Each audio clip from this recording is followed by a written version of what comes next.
नमस्कार। और आज की इस खास चर्चा में आप सबका स्वागत है।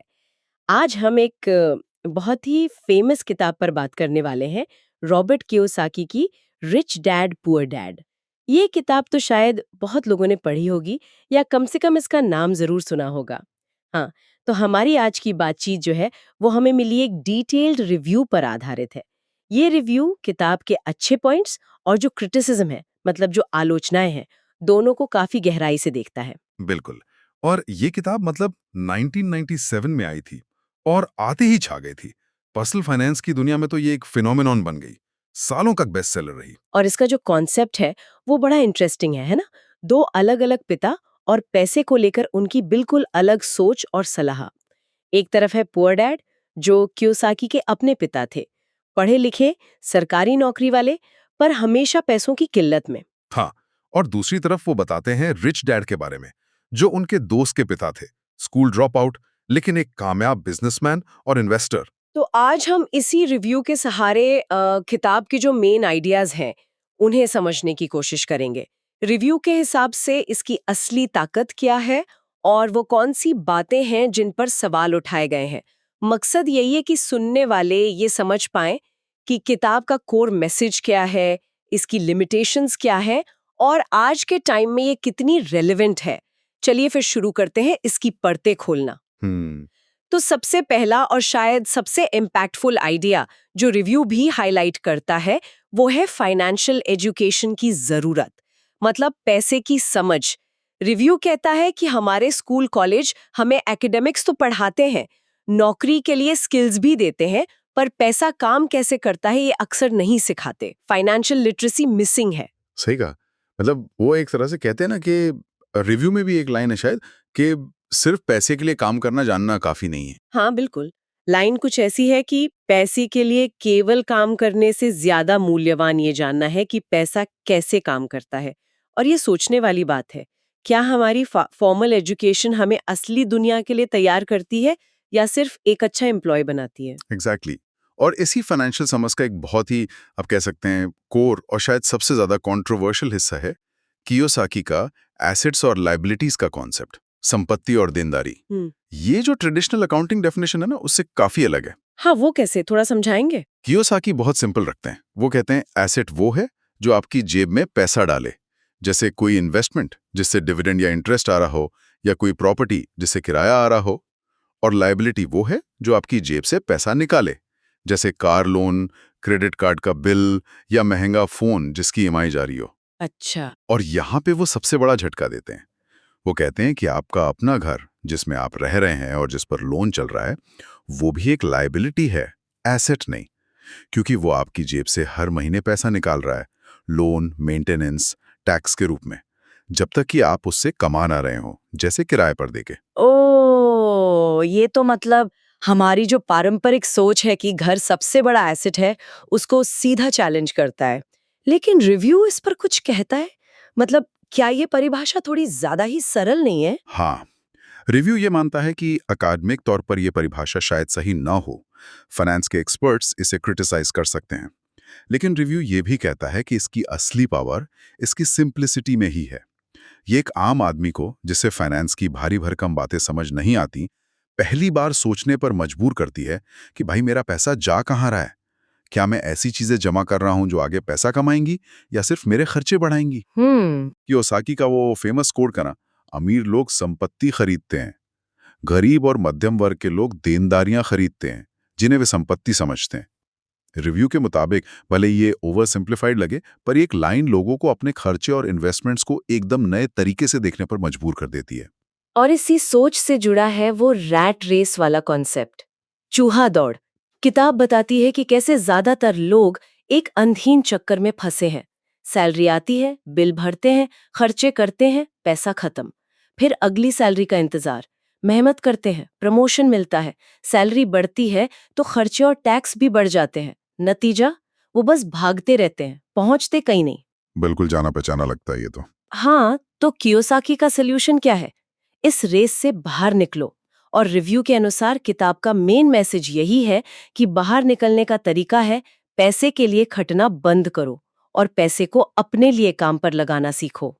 मतलब ऐसे एसेट्स बनाओ जिनसे पैसिव इनकम आए, ऐसी कमाई जिसके लिए आपको एक्टिवली काम ना करना पड़े। और ये सीधा हमारे माइंडसेट पर अटैक करता है। यहीं पे किताब का एक और पावरफुल आइडिया आता है जिसे रिव्यू भी अंडरलाइन करता है। वो आइडिया है ये कहने की बजाय कि मैं ये खरीद नहीं सकता या ये मेरे बस का नहीं, खुद से पूछो मैं इसे कैसे खरीद सकता हूँ या मैं इसे कैसे अफोर्ड कर सकता हूँ। अच्छा, ये सोचने का तरीका बदलने वाली बात है। हाँ, क्योंकि पहला वाला जो वाक्य है, मैं नहीं कर सकता, वो आपके दिमाग को बंद कर देता है। बिल्कुल। प्रॉब्लम सॉल्विंग वहीं खत्म। हम्म। लेकिन जब आप पूछते हैं कैसे कर सकता हूं, तो आपका दिमाग एक्टिव हो जाता है, वो रास्ते ढूंढने लगता है। ये आपको कमी वाली सोच, मतलब स्कार्सिटी माइंडसेट से निकालकर पॉसिबिलिटीज वाली सोच यानी अबंडेंस माइंडसेट में ले जाता है। और रिव्यू मानता है कि ये फाइनेंशियल फ्रीडम की तरफ पहला और शायद सबसे जरूरी कदम है। ये माइंडसेट वाली बात फिर सीधे एंटरप्रेन्योरशिप से जुड़ती है ना? अपना बिजनेस करना, किताब नौकरी की सैलरी, जिसे वो टेम्पररी इनकम कहते हैं, और बिजनेस या इन्वेस्टमेंट से बनने वाली वेल्थ, जिसे वो परमानेंट कहते हैं, इसमें बड़ा फर्क बताती है। बिल्कुल। कियोसाकी का नजरिया काफी क्लियर और हाँ, कुछ लोगों के लिए कंट्रोवर्शियल भी हो सकता है। वो कहते हैं कि किसी और के लिए काम करके, मतलब जॉब करके, शायद ही कोई सच में फाइनेंशियल फ्रीडम पा सकता है। हाँ, और ये बात इसलिए इंटरेस्टिंग है क्योंकि ये उस सेफ, सिक्योर नौकरी वाले रास्ते पे सवाल उठाती है, जिसे हमारी सोसाइटी और एजुकेशन सिस्टम बेस्ट मानता आया है। रिव्यू भी कहता है कि ये किताब पढ़ने वालों को जॉब सिक्योरिटी पर सवाल उठाने और अपना रास्ता बनाने के लिए उकसाती है। किसी को ये डरावना लग सकता है, किसी को इंस्पायरिंग। और जब अपना काम करने की बात आती है, तो फिर टैक्स और कॉरपोरेशंस का जिक्र भी आता है किताब में। हम्म। रिव्यू ने इसे नोट किया है। किताब इस पर जोर देती है कि अमीर लोग अक्सर अपनी वेल्थ को प्रोटेक्ट करने और बढ़ाने के लिए लीगल स्ट्रक्चर्स जैसे कंपनी या कॉरपोरेशंस का इस्तेमाल करते हैं। अच्छा, वो कैसे? रिव्यू कियोसाकी के इस पॉइंट को बताता है कि टैक्स देने के टाइमिंग और तरीके में भी फर्क आ जाता है। जैसे एम्प्लॉय की सैलरी में से टैक्स पहले कटता है, फिर वो खर्च करता है, जबकि बिजनेस ओनर्स या उनकी कंपनियां अक्सर पहले बिजनेस के खर्चे दिखाते हैं, सैलरी, रेंट, ट्रैवल वगैरह, और फिर जो प्रॉफिट बचता है उस पर टैक्स देते हैं। रिव्यू के अनुसार ये एक इंपॉर्टेंट डिफरेंस है, लेकिन यहाँ ये समझना बहुत जरूरी है, और रिव्यू भी शायद ये सावधानी बरतने को कहता होगा कि असलियत में टैक्स लॉज और कॉर्पोरेट स्ट्रक्चर बहुत ज्यादा कॉम्प्लेक्स होते हैं। किताब इसे बहुत सिंपल तरीके से बताती है, पर यह इतना सीधा नहीं है।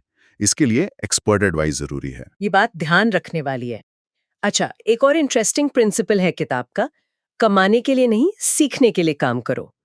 रिव्यू बताता है कि कियोसाकी खासकर यंग लोगों को सलाह देते हैं कि करियर की शुरुआत में सिर्फ हाई सैलरी के पीछे मत भागो, बल्कि ऐसी जॉब्स या काम चुनो जहां अलग-अलग जरूरी स्किल सीखने को मिले, जैसे sales, marketing, communication, leadership, investing की बेसिक समझ, अकाउंटिंग, इस तरह की चीजें। हाँ, उनका मानना है कि ये प्रैक्टिकल स्किल्स, ये रियल वर्ल्ड एक्सपीरियंस, किताबी ज्ञान या डिग्री से कहीं ज्यादा वैल्यूएबल है असली वेल्थ बनाने के लिए। रिव्यू कहता है कि ये आइडिया उन लोगों को अपील कर सकता है जो शायद ट्रेडिशनल एजुकेशन में बहुत अच्छे ना रहे हो, पर जिनमें प्रैक्टिकल समझ हो।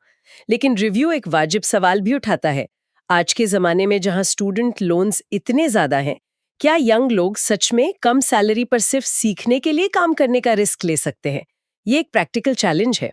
बिल्कुल सही। तो इन सब बातों को देखते हुए अगर हम रिव्यू के बेसिस पर किताब की स्ट्रेंथ यानी ताकतों को देखें, तो कुछ चीजें साफ हैं। पहली और शायद सबसे बड़ी ताकत है इसका स्टोरी टेलिंग का तरीका। वो दो डैड वाली कहानी जटिल फाइनेंशियल आइडियाज को भी बहुत सिंपल, रिलेटेबल और यादगार बना देती है। लोग कनेक्ट कर पाते हैं। हाँ, वो कहानी तो याद रह जाती है। दूसरी, जैसा हमने कहा, कॉन्सेप्ट्स की सिंप्लिसिटी, जैसे एसेट बनाम लायबिलिटी, ये लोगों को सोचने पर मजबूर करती है। तीसरी, ये इनकम कमाने से फोकस हटाकर वेल्थ बनाने की माइंडसेट पर जोर देती है। चौथी, ये बहुत मोटिवेटिंग है। रिव्यू मानता है कि इसने लाखों लोगों को अपनी फाइनेंशियल सिचुएशन को सीरियसली लेने और पहला कदम उठाने के लिए इंस्पायर किया है। और पांचवी, इसके जो कोर प्रिंसिपल्स हैं, जैसे फाइनेंशियल एजुकेशन की जरूरत, अपनी जिम्मेदारी लेना, ये बातें टाइमलेस हैं, यूनिवर्सल हैं। ये तो हुई अच्छी बातें, लेकिन जाहिर है कमियां भी होंगी। रिव्यू किन आलोचनाओं या वीकनेसेस की बात करता है? सबसे कॉमन क्रिटिसिज्म जो सुनने में आता है और रिव्यू भी मेंशन करता है, वो ये है कि किताब बड़े आइडियाज तो देती है, एसेट खरीदो, बिजनेस शुरू करो, पर ये कैसे करें, इसका practical step by step guidance लगभग गायब है। मतलब ये क्या करना है बताती है, पर कैसे करना है पर ज्यादातर चुप है। ये रीडर को बीच में छोड़ सकती है। हाँ, ये एक बहुत बड़ा पॉइंट है। और दूसरा बड़ा सवाल है रिच डैड के असली होने पर। कियोसाकी ने कभी उनकी आइडेंटिटी रिवील नहीं की। तो कई क्रिटिक्स मानते हैं कि या तो वो काल्पनिक है या कई लोगों का मिला-जुला कैरेक्टर है। रिव्यू के अनुसार इससे किताब की कहानियों और सलाह की क्रेडिबिलिटी पर सवाल उठता है। क्या ये सब सच में हुआ या बस समझाने के लिए बनाई गई मिसालें हैं? ये भी सोचने वाली बात है। इसके अलावा वो ओवर सिंप्लीफिकेशन वाली बात, एसेट लायबिलिटी की परिभाषा, टैक्स की बातें, ये असल जिंदगी की कॉम्प्लेक्सिटीज को इग्नोर करती हैं। ये भी एक आलोचना है। चौथी बात, रिव्यू कहता है कि किताब एंटरप्रेन्योरशिप और रियल एस्टेट को बहुत ग्लैमरस दिखाती है, पर इनमें जो रिस्क हैं, फेलियर के चांसेस हैं, जो मेहनत लगती है, उसके बारे में काफी कम बताती है। ऐसा लगता है सब बहुत आसान है, जो कि सच नहीं है। और आखिर में रिव्यू ये भी पॉइंट आउट करता है कि किताब लिखी गई थी लेट 90s में। तब से अब तक इकोनॉमी, टेक्नोलॉजी, जॉब मार्केट बहुत बदल गया है। आज की जो रियलिटीज हैं, गिग इकोनॉमी, स्टूडेंट लोन का बोझ, ग्लोबलाइजेशन के असर, उनके कॉन्टेक्स्ट में किताब की कुछ सलाहें शायद उतनी फिट न बैठें या उतनी प्रैक्टिकल ना लगें। तो फिर इन सब बातों के बाद रिव्यू के हिसाब से ये किताब आखिर किसे पढ़नी चाहिए? रिव्यू का निचोड़ ये है कि ये किताब उनके लिए बहुत अच्छी स्टार्टिंग पॉइंट है जो पर्सनल फाइनेंस में बिल्कुल नए हैं। टीनेजर्स और यंग अडल्ट्स के लिए भी ये पैसे के बारे में सोच बदलने में हेल्पफुल हो सकती है, और उन लोगों के लिए भी जो अपनी 9 to 5 जॉब में स्टक फील कर रहे हैं और मोटिवेशन ढूंढ रहे हैं। और किसके लिए कम फायदेमंद हो सकती है? रिव्यू कहता है कि जो लोग पहले से इन्वेस्टिंग जानते हैं या फाइनेंस की अच्छी समझ रखते हैं और जिन्हें ठोस, प्रैक्टिकल, कैसे करें वाली स्ट्रैटेजी चाहिए, उन्हें शायद ये थोड़ी बेसिक लगे। जैसा रिव्यू कहता है, ये क्यों किताब ज्यादा है, कैसे किताब कम, माइंडसेट शिफ्ट पर फोकस है, डिटेल्ड प्लान पर नहीं। तो इस पूरी चर्चा का सार क्या है? रिव्यू का बॉटम लाइन क्या है?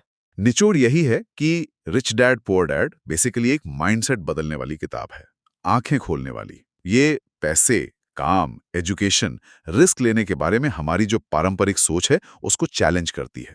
हाँ, इसकी सबसे बड़ी ताकत है मोटिवेशन देना, लोगों को जगाना कि भाई अपनी फाइनेंशियल लाइफ की कमान खुद संभालो। ये financial literacy, passive income, asset building जैसे बेसिक लेकिन इंपॉर्टेंट कॉन्सेप्ट से इंट्रोड्यूस कराती है, जिनके बारे में अक्सर बात नहीं होती। एक स्पार्क जगा सकती है। तो इसका कुल मिलाकर मतलब ये है कि ये एक कैटलिस्ट, एक उत्प्रेरक की तरह काम कर सकती है। बिल्कुल। और रिव्यू का फाइनल वर्डिक्ट भी यही है। इसे एवरेज 45 स्टार दिए गए हैं, मतलब अच्छी इंपैक्टफुल किताब मानी गई है, पर अपनी लिमिटेशंस के साथ। ये एक बेहतरीन शुरुआती बिंदु है, सोचने पर, सवाल पूछने पर मजबूर करती है। लेकिन रिव्यू साफ कहता है कि असली फाइनेंशियल सक्सेस के लिए इस किताब से मिली इंस्पिरेशन और माइंडसेट को और ज्यादा प्रैक्टिकल, डिटेल्ड और आज के समय के हिसाब से रेलेवेंट जानकारी के साथ सप्लीमेंट करना होगा। सिर्फ इस एक किताब पर डिपेंड करना काफी नहीं है। क्या रिव्यू कुछ और रिसोर्सेज या किताबों का भी जिक्र करता है? और रिव्यू में कुछ सप्लीमेंट्री किताबों का जिक्र है, जैसे थॉमस स्टैनली की द मिलियनेयर नेक्स्ट डोर। ये बताती है कि असल अमीर लोग अक्सर कैसे होते हैं और कैसे जीते हैं, जो कियोसाकी की इमेज से काफी अलग हो सकती है। या फिर बेंजामिन ग्रेहम की द इंटेलिजेंट इन्वेस्टर, इसे वैल्यू इन्वेस्टिंग की बाइबल कहते हैं। ये इन्वेस्टिंग के प्रैक्टिकल तरीकों पर बहुत गहरी जानकारी देती है। ये किताबें शायद वो कैसे करें वाला गैप भरने में मदद कर सकती हैं। जैसे इंटेलिजेंट इन्वेस्टर रिस्क मैनेजमेंट और फंडामेंटल एनालिसिस सिखाती है, जबकि मिलियनेयर नेक्स्ट डोर सेविंग और सिंपल लिविंग के महत्व पर जोर देती है। ये अच्छी जानकारी है। और अब इस पूरी बातचीत के अंत में एक आखिरी सवाल जो शायद सीधे रिव्यू से नहीं पर इस पूरी चर्चा से निकलता है। रिच डैड पुअर डैड हमें ट्रेडिशनल एजुकेशन की कमियों और फाइनेंशियल लिटरेसी की जरूरत पर सोचने को मजबूर करती है। तो सवाल ये है कि हमारी फाइनेंशियल वेलबींग की जिम्मेदारी आखिर है किसकी? क्या ये पूरी तरह एजुकेशन सिस्टम की है या फिर हमारी अपनी पर्सनल पहल, खुद सीखने की जिम्मेदारी कहीं ज्यादा बड़ी है? शायद जवाब इन दोनों के सही बैलेंस में है। ये समझने में कि फॉर्मल एजुकेशन एक बेस दे सकती है, पर असली इमारत तो हमें खुद ही बनानी होगी। बहुत सही पॉइंट है सोचने के लिए। इसी विचार के साथ आज की ये गहरी पड़ताल यहीं खत्म करते हैं। उम्मीद है आपको रिच डैड पुअर डैड और उसकी समीक्षा पर हुई ये बातचीत जानकारी भरी और इंटरेस्टिंग लगी होगी।